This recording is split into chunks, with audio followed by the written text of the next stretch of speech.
বাংলাদেশের উপকূলীয় অঞ্চলের এক নির্জন গ্রাম কালাবগী।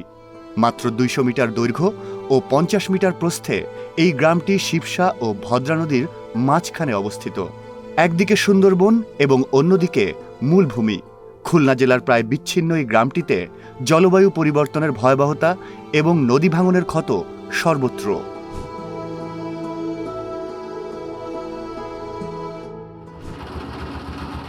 নদী ভাঙন ও জোয়ারের কারণে কালাবগী থেকে মূলভূমিতে যাতায়াতের একমাত্র মাধ্যম নৌকা।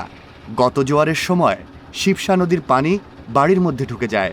এমন পরিস্থিতিতে জীবনযাপন কঠিন, তবে এখানকার বাসিন্দাদের এখান থেকে চলে যাওয়ার কোনো পথ নেই।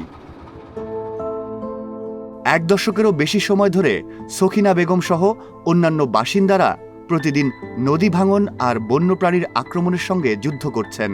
সম্প্রতি সখিনার নাতি আরিফুল কুমিরের আক্রমণে প্রাণে বাঁচলেও তার বন্ধু প্রাণ হারিয়েছেন।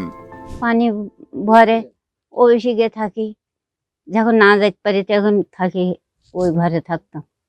ঘর ভেঙে গিয়ে ওই জিনিসপত্র রয়েছে পৃথিবীতে, এই বারান্দাখান থাকি। যখন ওই ঝড় তুফান হয় তখন ওই এখানে ওখানে যাইতে, আর যখন না যাইতে পারি তখন থাকি এখানে। তখন তার ঘর ভাঙেনি, ওই জায়গায় থাকতাম। এইসব বন জঙ্গল পরিষ্কার করি, তো এই সব আবাদ কেটে নিতে সব ঘর ভেঙে। এখানে বহু জায়গা ছিল, সেই জায়গায় আমরা ভাঙতে ভাঙতে এই চলে এসেছে। তারপর আমফান ঝড় হয়েছে, আমরা এখন বড় বড় ঝড় হলে আমরা অফিসে যাই, অফিসাররা আমায় ডেকে নিয়ে যায়, আমরা ওখানে থাকি, আমাদের খাতি দেয়। স্কুল বাড়ির ওই জায়গায় ভেঙে যাওয়ার পরের থেকে আমাদের এলাকায় আর কেউ আসে না, কিছু করে না। এখন আমরা এই জায়গাতে আগে ছিল, এই জায়গায় আমাদের মসজিদের আন্ডারে ছিল ১০০ ফ্যামিলি ছিল, এখন মানে ৬০-৭০ ঘর আর কি ৬৫ ঘর এরকম আছে। ২০০০ থেকে ২০১৯ সালের মধ্যে বাংলাদেশ ১৮৫টি প্রাকৃতিক দুর্যোগের সম্মুখীন হয়েছে। ২০০৯ সালে আইলা ঘূর্ণিঝড়ের পর থেকেই নদী ভাঙন তীব্র হয়েছে। মানুষ উদ্বাস্তু হয়ে পড়েছে। এখানকার অধিকাংশ মানুষের জীবিকা মাছ ধরা।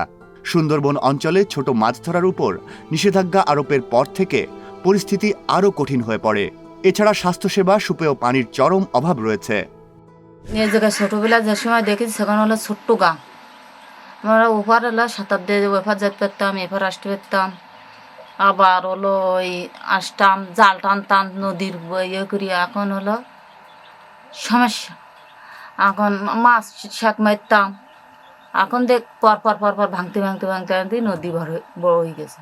পানি আনতে গেলে ওই যেতে হবে লোকাই করি, ওই যেতে হবে ও মেলা দূরি গিয়ে পানি নিতে হবে। ধরো এক যাতে যেতে হবে, মনে করো ওই শরবত খেলি তা না, ওই নামনগরে তে পানি নিতে হয়, লোকাই করি হোক ট্রলারে করি হোক। আর পানি যদি কিনি আবার কিনি খাই, টপ হলো ৩০ টাকা করি। ৫টা টপ কিনতে গেলে পার ১৫০ টাকা দেওয়া লাগবে। কালাবগীর মতো বাংলাদেশের উপকূলীয় অঞ্চলে বসবাসরত প্রায় ৩৬ মিলিয়ন মানুষ জলবায়ু পরিবর্তনজনিত ঝুঁকির মুখে। তাপমাত্রা বৃদ্ধি, সমুদ্রপৃষ্ঠের উচ্চতা বৃদ্ধি, লবণাক্ততা এবং ঘূর্ণিঝড়ের কারণে বিপদ আরও বাড়ছে। ব্র্যাক বিশ্ববিদ্যালয়ের প্রফেসর এমেরিটাস আইনুন নিশাত বলেছেন যে উন্নত দেশগুলোর কাছ থেকে জলবায়ু পরিবর্তন মোকাবেলায় যথেষ্ট সহায়তা পাওয়া যাচ্ছে না। COP15 ও COP28 সম্মেলনে যে প্রতিশ্রুতি দেওয়া হয়েছিল তা বাস্তবে খুবই সীমিত এবং বেশিরভাগই ঋণ হিসেবে দেওয়া হয়েছে, যা দেশের অর্থনৈতিক সংকট আরও বাড়াচ্ছে। সরকার ২০২৩ থেকে ২০৫০ সালের জন্য একটি জাতীয় কর্মপরিকল্পনা তৈরি করেছে, যার জন্য প্রায় $২৩২ বিলিয়ন প্রয়োজন। তবে এই পরিমাণ সহায়তা এখনো পাওয়া যায়নি।